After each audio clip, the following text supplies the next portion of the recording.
Good morning and welcome to another Sunday Conversation. We're on campus this morning. We're at Columbus State University, main campus, with Dr. Stuart Rayfield. Dr. Rayfield is the new president of Columbus State. Congratulations. Thank you. You've just started in the last few weeks, but you're no stranger to Columbus or this university, are you? No, I'm not. I was lucky enough to work here starting, I guess it was in 2006. I can date it back because my daughter was 6 months old when I started. When you came to CSU in Columbus, you weren't from here. How did this become home for you? So me landing in Columbus has everything to do with my husband. When he and I started dating, he said to me pretty early on, he was in law school and I was in graduate school, and he said, "Look, I need you to know I'm moving to Phoenix City, Alabama, and that I'm starting my own law practice over there." And he said, "So I just want to be upfront about that from the beginning." And I said, "Great, I'm along for the ride."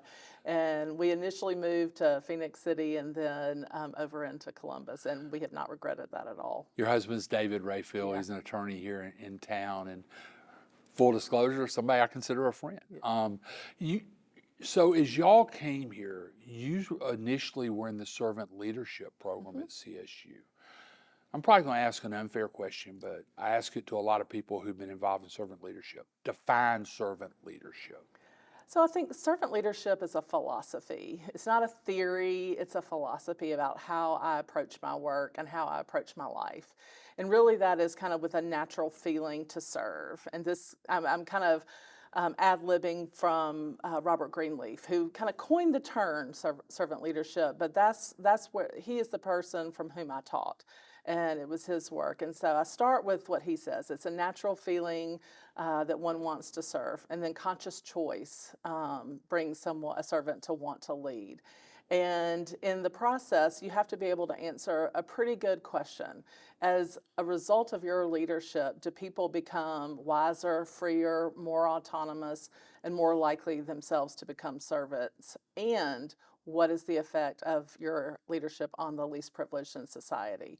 And when I really became a student of Robert Greenleaf, I recognized that is good leadership. If I had a leader who functioned in that capacity, then I would consider that to be a good leader.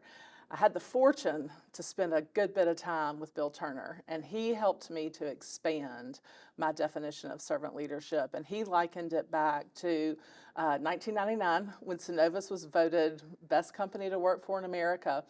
And he had a reporter call him and say, "What's the secret sauce down in Columbus with Synovus?" And he said, "It's love."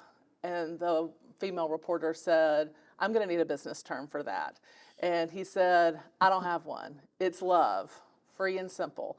And he said, "But I want to tell you about what my definition of love is." And he talked about, and I've never validated this, but that he used Scott Peck's version or definition of love, which is accepting the unlimited liability for the growth and development of another person. And when I heard that, it kind of gives me chills a little bit to hear it today. I thought, that is it. That is it.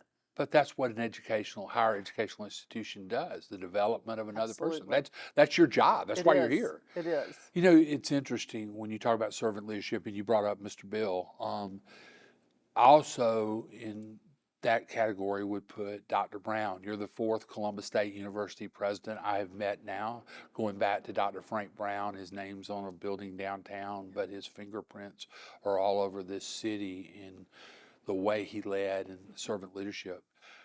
Have you talked to Dr. Brown since you've taken this job? Because I know he was still here when you were hired, right? He was the president that was at Columbus State when I was hired. In fact, I had to interview with him, and just a funny aside, I got my schedule of interview and it showed that I had time with the president, and I assumed that was the president of the Student Government Association. It never occurred to me that the president of the university would want to meet with the person who was applying for the director of the servant leadership position. But that told me a lot about him and about this university, even when I sat in on an interview. But yes, I have had many conversations with Frank Brown. I consider him to be a role model of leadership and an embodiment of servant leadership. He might not say he is, but he is. And I think this community was a great beneficiary of his leadership. And I always say, the best title I have ever held, other than mom and wife, is the Frank Brown Chair in Servant Leadership, because having his name attached to anything that I did made me feel better about what I was about to do. Dr. Brown kind of purposely stepped away when new presidents came in here.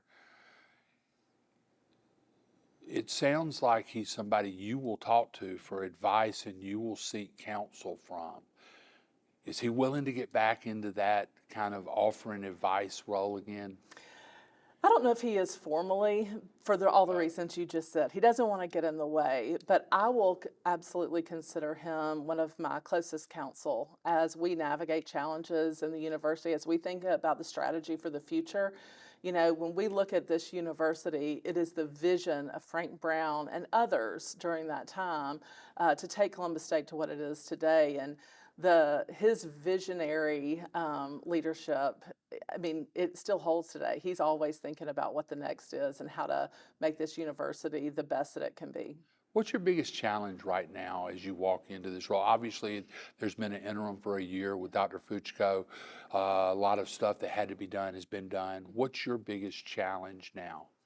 So I think one of our challenges, and I think there are several, I don't know if I can put a name on a biggest, but I think they're all interrelated. I have heard Columbus State referred to as the best kept secret in Georgia.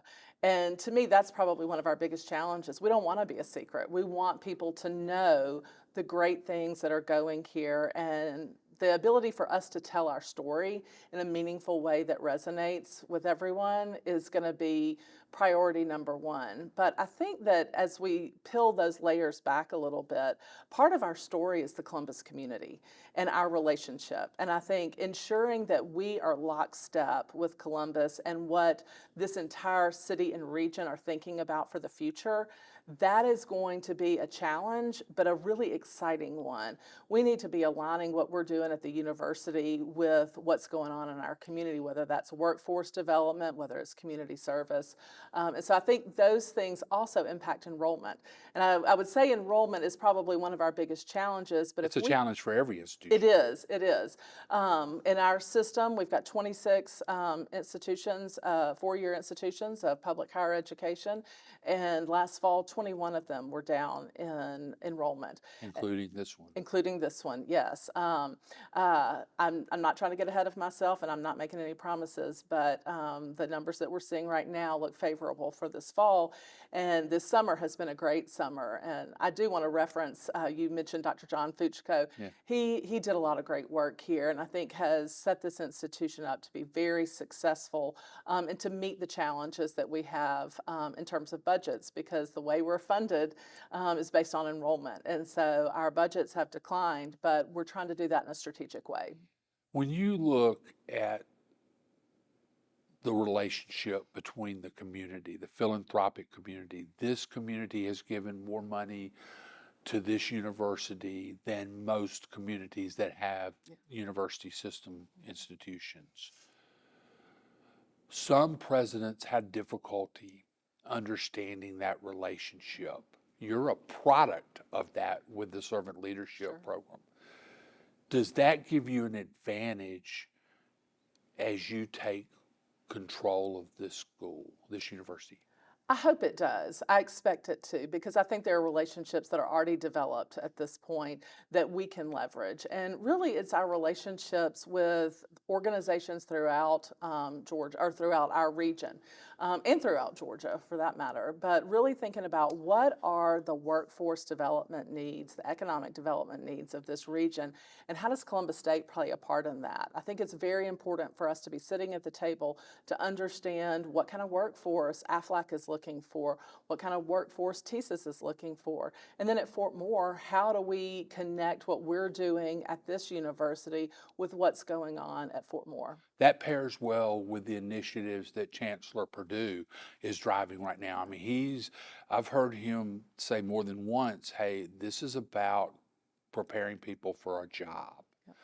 Do you agree with that philosophy?